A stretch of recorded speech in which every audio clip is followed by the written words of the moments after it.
J'ai fait un listing depuis ce matin de ce qu'on peut proposer, parce que c'est ce que je me suis engagé à faire et c'est ce qui est commencé. L'aménagement de la zone du chemin vert à Calais, une zone commerciale de 5 hectares. La cité de l'habitat, 12 hectares sur la zone du tunnel. Un partenariat qui est commencé avec Eurotunnel sur des entreprises ferroviaires qui travailleraient avec le tunnel. L'aménagement de la cité de l'automobile et de la moto sur la zone des Cailloux. L'hôpital, enfin, avec les entreprises de services. L'aménagement de la zone du Virval. L'aménagement du transport et de la logistique avec 2000 emplois sur les 150 hectares de la zone de la Turquie. Ça dépend de la communauté d'agglomération parce que la compétence économique est à la communauté d'agglomération, mais ça dépend aussi pour les petites zones de moins de 30 hectares de la ville. Et nos partenariats sont avec le département, la région et l'État. Et de ce point de vue, je veux signaler que 3 dossiers importants en termes de transport et de logistique sont bloqués parce que les amis de Madame Bouchard ne mettent pas suffisamment d'argent dans les caisses de l'INRAP pour faire les fouilles archéologiques et que tout est bloqué, qu'on ne peut pas assurer le développement. Une réponse là-dessus? Une réponse, c'est qu'il faut savoir négocier, il faut savoir être partenaire. Nous avons, nous, un programme ambitieux. Je rappelle que si l'hôpital de Calais n'a pas encore vu le jour où n'a pas eu les autorisations, c'est parce que à l'origine déjà nous avons perdu beaucoup de temps parce que M. Hénin était persuadé qu'il avait raison et donc qu'il pourrait installer son hôpital dans la zone Céveso, qu'il y a eu des problèmes de gestion, donc on a fait retarder le processus et qu'effectivement il faut savoir partenaire, négocier. Nous avons un programme ambitieux pour l'emploi. Concrètement, en termes de projet d'emploi. Allô? Oui, bonsoir.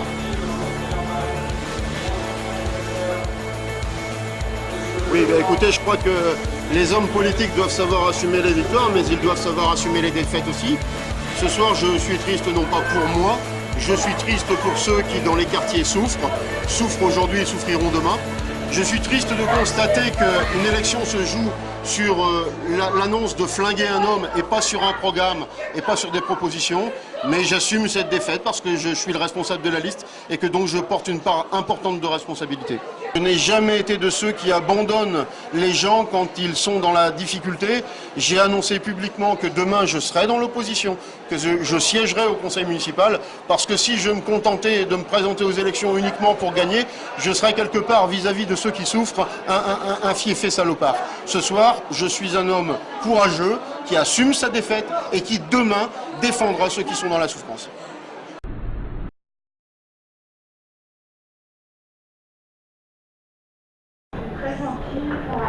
Puis, tous les matins, il a ses croissants, il m'a expliqué, la boulangère, tu dois les laver. Oui. C'est un habitude de notre rue maintenant. Oui, mais il est expulsé. Il a été expulsé par la police municipale. Il y a 2 jours. Ben oui, alors la police... Ah non, mais la police municipale ici, la municipalité a sorti un décret d'interdiction de tout rassemblement sur la voie publique. Oui, donc voilà. Il ne fait pas de rassemblement. C'est ça qu'hier, je les ai vus. Il y avait un monsieur qui était là, il était 10h30, 22h30, et il était installé chez le boucher, mais le boucher était fermé. Ouais. Et avec son bagage, et ils sont arrêtés là, ils ont été trouvés, mais sûrement qu'ils ont dit de partir. Il fait aussi la manche à Cofagnolais. Oui, il est à Lille. Alors, moi je voudrais bien que la municipalité m'explique pourquoi ce monsieur il serait interdit ici à Calais-Nord, parce que c'est Calais-Nord, et qu'il ne serait pas interdit dans les quartiers populaires. Vous comprenez? C'est vrai que la ruralienne, ça fait souvent, peut-être à cause des commerçants, il y en a peut-être qui se plaignent. Mais si on regarde, l'année passée, on en avait plus d'une dizaine dans la rue. La dernière fois, il y en avait 5 par là. Et ils squattent, mettons, si c'est un bar qui serait 17h, ils vont squatter jusqu'à 17h. Ce qui fait que ce gars-là, il gagne 400 €, quoi. Alors, j'ai d'un autre côté, vous voulez donner une belle image pour le tourisme à Calais-Nord, mais derrière tout ça, vous avez des gens qui sont en train de crever. Je comprends que les commerçants ont été manifestés dernièrement. Maintenant, il y a un point d'interrogation. Je voudrais bien savoir qui a payé ça. Franchement, j'en sais rien, moi, je ne suis pas allée. On est en train de créer 2 Calais. Calais-Nord et puis tout le reste, quoi. Moi, je passe, j'ai toujours connu du bar d'égalité. Oui. Je passe à 17h30, 18h, même là, il n'y a plus personne dans les rues. Allez faire un tour le dimanche dans le centre-ville, vous allez voir. Alors en voiture, vous n'avez pas... C'était animés avant. Moi j'ai connu À le. partir du théâtre, c'est énorme. Ah ouais. Moi, je savais la semaine dernière. Bien.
J'ai un pote qui est coiffeur là.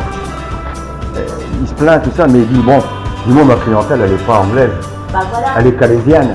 Mais bon, ça y est, le mec les gars qui gagnent 900 € par mois, au lieu de venir tous les mois, ils vont venir une fois tous les 2 mois. La question des autres aussi.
C'est pour ça que l'État a voulu nous donner une certaine somme d'argent, mais qu'est-ce qu'on a dit? On va prendre l'argent, on va payer nos dettes, et puis après, il faudra le donner sur 10 ans.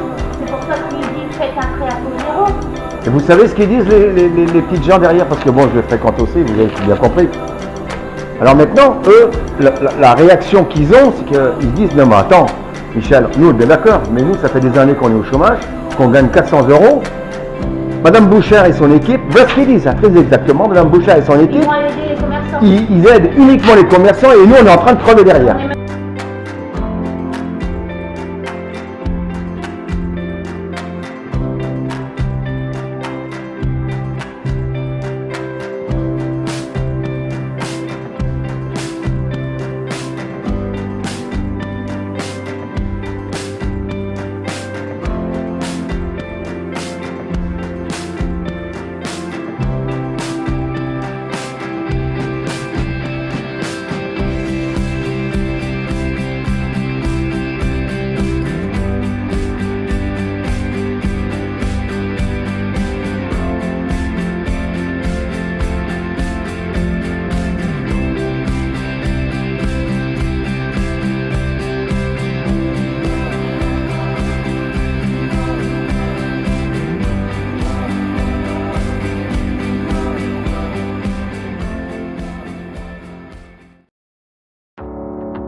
C'est aussi parce que Calais est Calais, c'est-à-dire une ville qui, déjà dans le passé, fut profondément chère au cœur de la France. Pendant les grandes épreuves que nous avons vécues, fut exemplaire à tous les égards, aussi bien pendant la première que pendant la deuxième Grande Guerre. Et combien de fois, je vous l'ai dit en 1945, combien de fois pendant le drame, ma pensée allait vers vous, vers Calais, vers ses habitants. Les pauvres ont pas d'argent.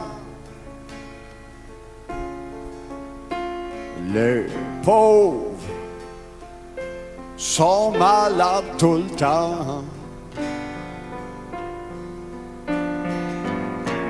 Les pauvres savent pas s'organiser, sont toujours cassés. Check les pompiers qui rôdent.